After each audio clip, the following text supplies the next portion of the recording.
What's going on, everyone? Thanks for stopping by Frankie's Family Homestead. Today we're going to be talking rear tillers. If you're thinking about purchasing a Legend Force, because the season's coming up, the spring season and summer season, even though in Ohio it's a frozen tundra, a lot of box stores are starting to get in all their outdoor equipment. We're going to be going over this piece of machinery, the likes and the dislikes that I have about it. This is strictly going to be just that. I'm not going to be starting this. I'm not going to be showing how it works. If you want to watch how a rear tiller works, just go on one of the YouTube videos and watch how that dirt is thrown. This is strictly just going over what I think of the machine after owning it for a year and a half. There are two models to this machine. This model ends in RTG, which is a gear-driven machine, and then the other one is a 2RT, which is a belt-driven machine that also has different size wheels to it. But this entire review is going to be on the RTG. From a price perspective, this is right around, if it's not on sale, $700. The 2RT is right around that $600 to $650 mark.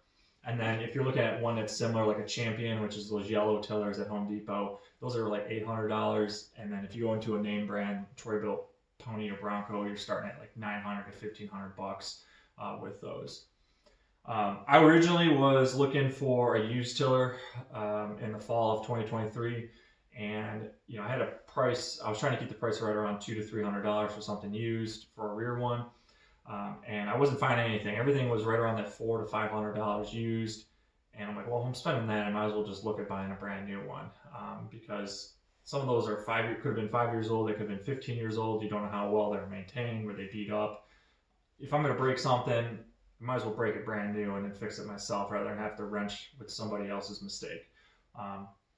So the nice thing about the box stores during the in-season for power equipment or outdoor equipment, they will put these things on sale, and then they also do one-day flash sales, so keep an eye on that as well. But this came up as a flash sale in the fall, and they had it marked, I think it was like 40% off. They had it marked down to $450.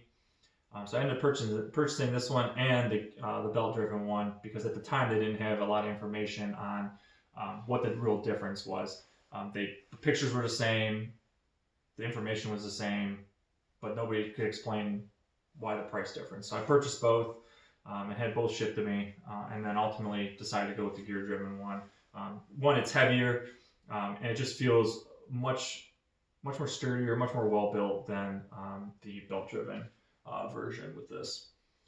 The application was another thing that I needed to look into when I was getting ready to purchase a rear tiller. I think a lot of us all start with a front style tiller that every person in suburbia owns.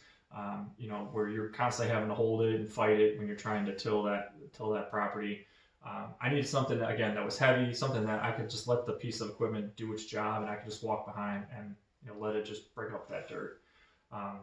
For us, we're using we're in a 30 by 130 piece of land that we are using for our garden, and I'm using this 10 to 12 times a year.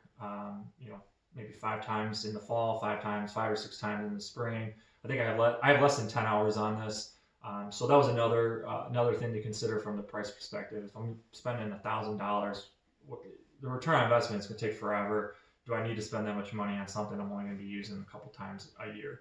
But I also want to make sure that's reliable as well. And I was looking when you're looking at used and what the price was for used, I just said forget it. I'll just go with something new. So let's talk about the likes. There are quite a few features on this that I really, really like. And first and foremost, it's packaged really well when it comes from the store. It comes in a nice metal crate. It's got bubble wrap and styrofoam all around it. So there wasn't anything damaged. The only thing that was damaged was the bottom guard over here was bent. Some people complained about that in the reviews. Whatever. I mean, this thing's going to take a beating. That's the last thing. Was the motor cracked? No. That's what I'm looking for. It was really easy to assemble. You have to put the tires on. You have to put the tines on. You have to put the handle on and the front guard and the back guard on. So again, it takes about an hour to do. It does come pre-filled with gear oil and regular motor oil, but definitely double check to make sure that is at the levels it should be before you start it. You don't want to just assume that it's got the right amount. For starting this, it has a two-function starting feature to it. First, it has a on-off for your fuel. on this side, and then it has your regular choke to run that you would move into position. And then there's another switch on this side that is an on-off. So you obviously would turn that on, turn the fuel on, put it in choke, and then pull it. And this thing will start right up. When you're done running it, hit it on the off position, turn your fuel off, and you're good to go. So that was a really nice feature. I really like the handle for how it is, because it can go up and down to adjust your height. So if you're a taller or shorter person, you have different functions for that. If you really want to get some weight into it, you can always drop this down and really push down onto the machine to really dig deep into that ground. And if you get into a tight position, if you're in a corner, we have a fenced in garden. If you get into a corner, you can adjust the handle here, and you can turn it left or right and swivel it and not get yourself stuck in that corner area. Both, again, handle to adjust left or right. If you need to adjust up and down, you just loosen this handle up itself. I do like how the gears themselves are very sturdy. If you're switching gears, it feels like it's a heavy piece of equipment. It doesn't feel cheap when you are changing the gears or you're changing a different mode of what you might be tilling. It definitely feels like it's solid metal, that it's well constructed. The tires, again, were another selling point of why I went with this model versus the 2RT, which is the belt driven. These are like tractor style tires. They got really good grip on them. Never once has this been stuck. I've been able to get out of some of the deepest dirt that I've been in without any issues. It just grips it and just moves this machine out of it. For how heavy this thing is, it definitely does a nice job moving it from point A to point B.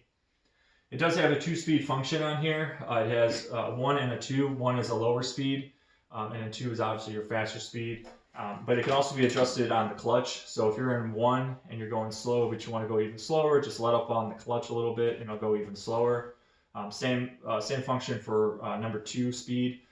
If you need to move quickly, just push down all the way and this thing will move really fast. It doesn't have any towing features to it. For our garden, we're a little bit out there. So I'll just throw it in number 2, push down on the handle and just go, and it'll get me there quick enough. I imagine you probably could do some type of towing attachment if you have to go pretty far out to where you need to get to, and you could probably do it to the front bumper. But for me, this works perfect with the speeds that it has. Another feature, and I have no idea if this comes standard with all the new tillers, but it has a reverse, which is really nice. So if you get, if you butt up against something, you're having a hard time turning it or getting out, just throw it in reverse, press down your clutch, and this thing will just pop up and get you out to where you need to go. Which is a really nice feature. But you got to make sure you throw it in neutral, or you got to make sure you throw the tilling unit in stall, or because when you hit reverse, this thing will pop up on you, and then you'll have this rotating at your legs. So just keep that in mind. If you do get stuck, make sure you throw it in the stall mode and then in reverse, and then send it back with that. And then again, it has different tilling options depending on how you want the dirt to move. If you want to do a furrow style, if you're setting up for like potatoes, it has that capability for that. There's 3 different functions in this, including a 4th for stall. So if you don't want to rotate, if you just need to get out to where you're going, you can do that as well. So let's talk about the dislikes or things that definitely could be improved with this unit. Like all units, there's something that I think everyone will find that is an issue. First and foremost, this clutch option is terrible. There is a safety latch right here that you have to press down first. You press that down and then bring the clutch down. This is the shortest, sharpest piece of equipment I've ever seen. You definitely got to have gloves on. It's not rounded. It comes to a point. I don't know what engineer behind a computer thought this was a great design, but they've clearly never worked outside. So just make sure you are wearing gloves, leather gloves or whatnot, because this will cut your hand up for sure. It's too small. It needs to be coated. It would be nice if it was, longer to where you could just hold it all at once and hold it down, similar to like a lot of the snowblowers that have that feature. But that's terrible design. That's probably my biggest dislike, and the rest are just, could be improved. And that one other thing to be improved is changing gears. It's kind of difficult, and I don't know if that's just normal because it's a gear driven, but in order to change, you got to kind of put some weight into it and change the gears on it. I don't know if that's a normal function on how these are, but it's not the end of the world. I'm still able to get to the function I need it to be, but you got to put a little effort into it. It does not handle wet dirt very well, and partly my fault because you can adjust the depth right here of how far you want it tilled down into. For me, I haven't touched that. I just left it at standard, and there was a new section I was opening up that was pretty wet, and it'll bog down and stall on you. So you can avoid that by changing the depth or just kind of skating over the top and then going deeper and deeper each time.